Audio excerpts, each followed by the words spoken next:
body and grinding down the center.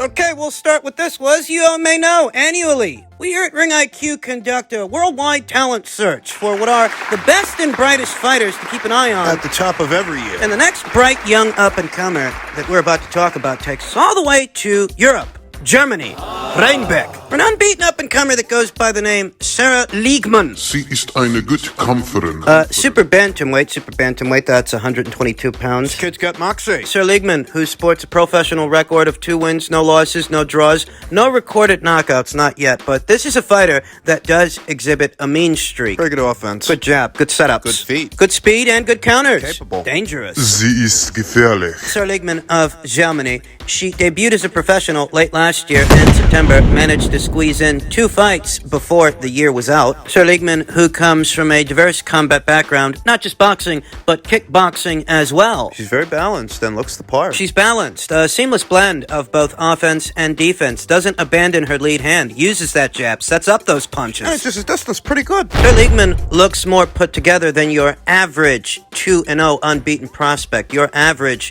2-0 unbeaten fighter. You can tell this girl's got a very good idea, good grasp of what she's doing and what she's trying to do in a boxing match. Only 20 years old. Sie ist jung. Still very young. Whole career ahead of her, campaigning in the super bantamweight division, which I've been telling you guys, that's a division that's going to get a lot more attention moving forward. More attention than it's gotten in previous eras of boxing, because it just so happens that a major promotional outfit, Matchroom, they've got 3, count them 3, prize stallions in that super bantamweight show. They very recently signed WBA champion Mayerling Rivas of Venezuela, and they just so happen to have 2 unbeaten prospects, Ramla Ali, who's going to be in action this weekend, and Ellie Scottney of Cartford. I'm not expecting Matchroom to sign every unbeaten up-and-comer that's out there. Though this is one of the more talented unbeaten up-and-comers that is out there. No, I'd sooner expect someone like Sarah Liegmann to perhaps ink a deal with a Wasserman Boxing. Wasserman, which is helmed by the Sarlin brothers, who know a thing or two about the German boxing scene. Sarah Liegmann being a German national, that's right. I would expect her to either sign with Wasserman and or Pro Bellum. She's fluent in 2 languages. English and German. Fan-friendly style, genuine crossover appeal. Given that the super bantamweight division is likely going to be receiving more attention and more coverage moving forward than it has in previous instances, and given that the people over there at Wasserman, they've already got a featherweight pony. Unbeaten Sophia Leash of Germany. Unbeaten Sophia Leash of Germany, who's going to be in action this weekend in her native Germany. I could very much see Wasserman bringing someone like Sarah Liegmann into the fray. They've got a featherweight pony in that 126-pound show. Why not add to the roster by bringing a super bantamweight pony, 122-pound fighter? Why not have a pony in that show as well? There are 3 current reigning champions in today's super bantamweight division. Mayerling Rivas, who very recently inked a deal with Matchroom. She's this division's WBA champion. Mexico's own Jamie Mercado. She's this division's WBC champion. Sigaline Lefavre of La France. She's this division's WBO champion, and the IBF title here today stands vacant. It's up for grabs when Sugar Neeks takes on Melissa Esquivel in the land down under. The division's wide open. If Matchroom has 3 prize stallions in this super bantamweight show, 2 of them being unbeaten up-and-comers, I don't see why Wasserman can't have their own pony in this super bantamweight show, have their own unbeaten up-and-comer in Sarah Liegmann. I think it makes a lot of sense, as Sarah Liegmann is one of Ring IQ's 2022 top prospects to watch this year.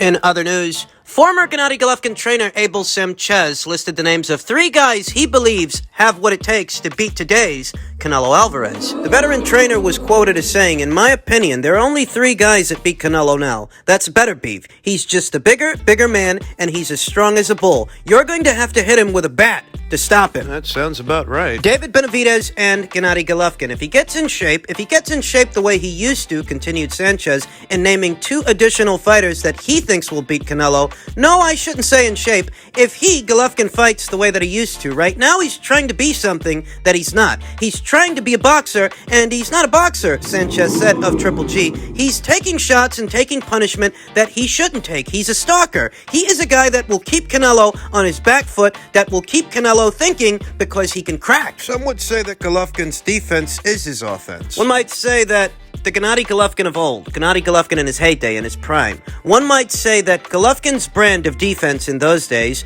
was his offense. It was so disarming, so physically imposing, so hard to contend with. This is not the guy that you want to punch with. You don't want to get into an exchange with this guy, and you don't want this guy to hit you clean. I think that's more or less what Abel Sanchez means. He went on to say, the Golovkin that stalks like Canelo would be a great fight for the fans, but can he get to that point again? I don't know, said Sanchez. Ever since Golovkin's first fight with Canelo in 2017, he's been boxing more rather than slugging like he used to. It's logical to assume that Golovkin studied Floyd Mayweather Jr.'s fight with Canelo and has used that style virtually all of his fights since. That last annotation came from the guy who wrote the article, not Abel Sanchez. That anecdote about Golovkin boxing more like Mayweather, that's by way of the guy that wrote this article, Sean Jones, and I have to say that that's a piss-poor annotation because Gennady Golovkin hasn't been boxing like Floyd Mayweather. What the fuck's that guy talking about? Abel Sanchez added, I've had one of my guys, I'm not going to mention who, down at Manny's in Santa Fe Springs, or wherever that is, in Whittier. And my guy didn't have a hard time with him, said Sanchez about his fighter dealing with Bivol during sparring. He's a very skilled fighter, but he's a very cautious fighter, said Sanchez about Bivol. He doesn't take the chances that you need to take at that level. As you're coming up, maybe, but at that level, you need to take some chances to make things happen. Bivol, doesn't seem to have that gear. Canelo was supposed to have a tough fight against Saunders. Canelo was supposed to have a tough fight against Plant. By the 5th or 6th rounds in both of those fights, he was like hitting the bag, said Sanchez about Canelo. He could have closed his eyes and hit these guys. I think Canelo is in the first time of his career. Bivol will present some problems with Canelo in the beginning, just like Julio Cesar Martinez did with Chocolatito Roman Gonzalez. But once Canelo zooms in, maybe in the 6th, 7th, 8th rounds, I'm not going to say it's an easy fight, but it's one that will be easily won by him. I don't think so, said Sanchez when asked if Bivol has no chance of beating Canelo. Yeah, I think it's a 70-30 fight. If Canelo trips before he gets in the ring and hits his head. It's not that Bivol is a bad fighter. It's that Canelo, I'm not going to say he's in his prime, but he's in the time of his career where if he continues to train the way he's training, there's only going to be a few guys that are going to get close to him. The tricks of Bivol are great, and the techniques are great, but when you start getting hit, all of that goes out the window. What do I think about Abel Sanchez's assessment? That Gennady Golovkin, Artur Beterbiev, and David Benavidez are the 3 most likely candidates to dish out Canelo Alvarez his next professional loss. Those are all 3 of them are blunt objects. That's how Abel Sanchez likes his fighters. Blunt objects that can inflict blunt force trauma. He's partial to that, in case you haven't noticed. And of course he's going to like the power of an Artur Beterbiev, the power of a Golovkin in his heyday, and the size and power of a David Benavidez. He's got a type, Abel Sanchez. That's what it is. I'm not telling you that those fights wouldn't be challenging fights in their own way. They would. But it's important to note that Abel Sanchez, as a trainer, he likes a certain kind of fighter. He's got a certain type. He added, when Canelo stalks you the way he does and lands shots where he lands them, it's going to be difficult to stay away from him. Like I referenced in his last 2 fights, by the middle of the fight, he's throwing shots like he's hitting the bag. He doesn't really have no regard for who is in front of him, said Sanchez. Sanchez says Bivol doesn't have the right professional style for him to beat a fighter like Canelo right now, and he's fighting like an amateur. Bivol is also too cautious, not attacking in the way that he needs to for him to have a shot at beating Canelo Alvarez. That's usually what happens when guys get in this stage of their career where nothing can go wrong, said Sanchez about Canelo fighting at a high level. Nothing in their mind can go wrong, and there's nothing nobody can do to beat them. I had it with Terry Norris when he fought Sugar Ray Leonard, Donald Corey, and some of those guys. I had it with Golovkin when he fought a lot of those guys early, before the Canelo fights. In the Curtis Stevens fight, where he carried him for 8 rounds until he wanted to knock him out and punish him, it's a stage in someone's career where there's so much belief in what they're doing. What he's basically saying is that Canelo Alvarez has hit his stride. That much is obvious. Listen, Canelo Alvarez's last 2 fights provide no insight. He wouldn't fight Benavidez or Beterbiev the same way he fought Saunders and Plant. Those are very different fights with very different fighters. The thing is that Canelo Alvarez has had a lot of different fights with a lot of different fighters, seen a lot of base styles. You know, David Benavidez, Artur Beterbiev, those 2 guys, they're punchers, whereas Caleb Plant and Billy Joe Saunders, those are cerebral fighters. Those are boxers. Thus, Canelo Alvarez's last 2 fights provide no insight into how he would deal with a big puncher like an Artur Beterbiev and a big guy like a David Benavidez. The saving grace is that Canelo Alvarez does have experience against those kinds of fighters. Abel says that Gennady Golovkin should stalk him again. That he should stop trying to be a boxer and go back to being more of a puncher. And I'll tell you something, if Abel Sanchez were in Gennady Golovkin's corner for what could end up being the 3rd fight with Canelo, that kind of advice would only get Gennady Golovkin stopped. Abel Sanchez is taking a stroll down memory lane. That's what he's doing, because Golovkin's 40. What you're talking about is the Gennady Golovkin of old. The Gennady Golovkin in his prime. Used to stalk guys and used to throw the jab 2 times the middleweight average while he stalked guys. The guy's 40. He can't do that anymore. Not against somebody like Canelo, maybe against somebody like Camille Zeremata. I don't know, maybe against a guy 2 years removed from the sport like Ryota Murata, who he's set to face very soon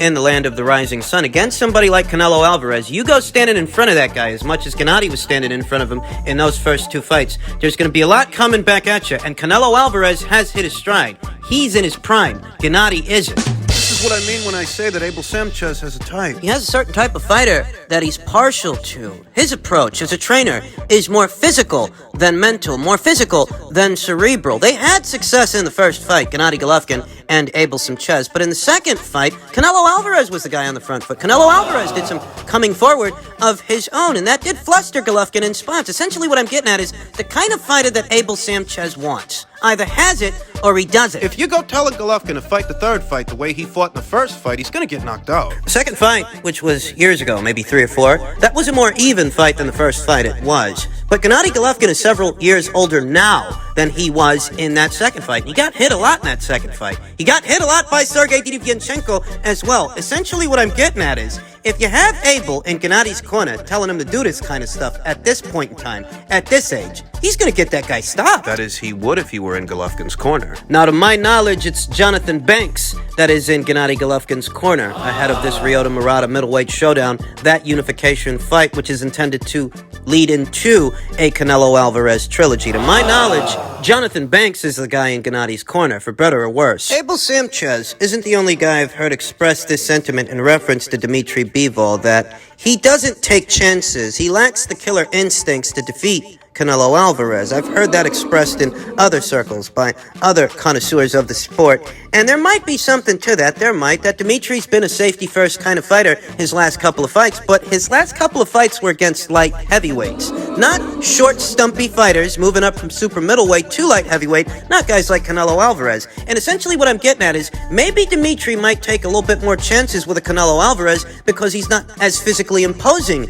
as some other fighters that he's faced. And this being the biggest stage that Dmitry will have ever fought on, maybe he'll rise to the occasion. Just a thought, putting that out there. I've long felt that Dmitry Bivol, being the cerebral fighter that he is, a guy who's more finesse than ferocity, coupled with the natural durability that comes from him being a natural light heavyweight, that presents a unique challenge for Canelo Alvarez. That Dmitry, unlike some others, he's got a peskier base style that won't do the naturally smaller fighter any favors. Canelo's going to have to be the one on the front foot looking to close the gap on Dmitry, not the other way around. Whereas Abel Sanchez is more partial to physical fighters. Aggressive guys, come forward brawlers. The kind of guys that aren't going to lay off and give up real estate to Canelo Alvarez. Far from it. They're going to close the gap on him. They're going to take the fight to Canelo Alvarez. That's what Abel Sanchez is partial to. Those are very different fights because... And every single one of those fights is entertaining, by the way. But a guy like David Benavidez, a guy like Artur Beterbiev, he's not going to use his height and his reach against Canelo Alvarez. He's going to give it up to him because it's not those guys' MO to stick and move and box from the outside. They favor the pocket, mid-range to inside. So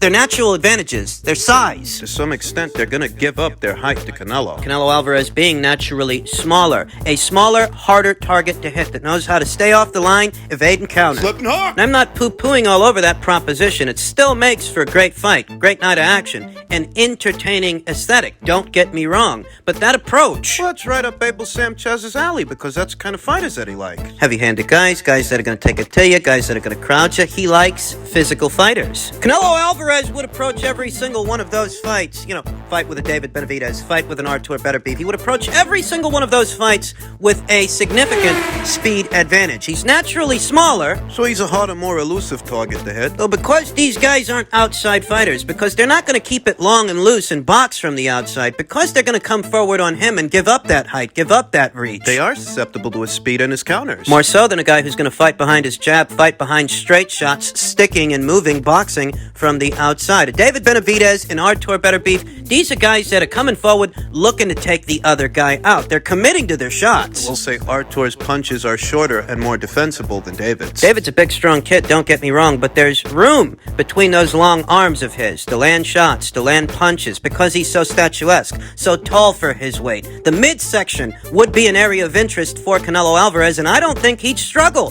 to land punches there. And against the guy who's busting at the seams. Against the guy who's cutting a lot of weight to make super middleweight, you do have to wonder what effect body shots would have on a David Benavidez. I mean, this ain't David Lemieux we're talking about. This ain't David Lemieux, Kyron Davis, or Ronald Ellis we're talking about. In a Canelo Alvarez fight, David would be facing a harder target than any target he's tried to land on before, with speed and counters and power, to some degree, of his own.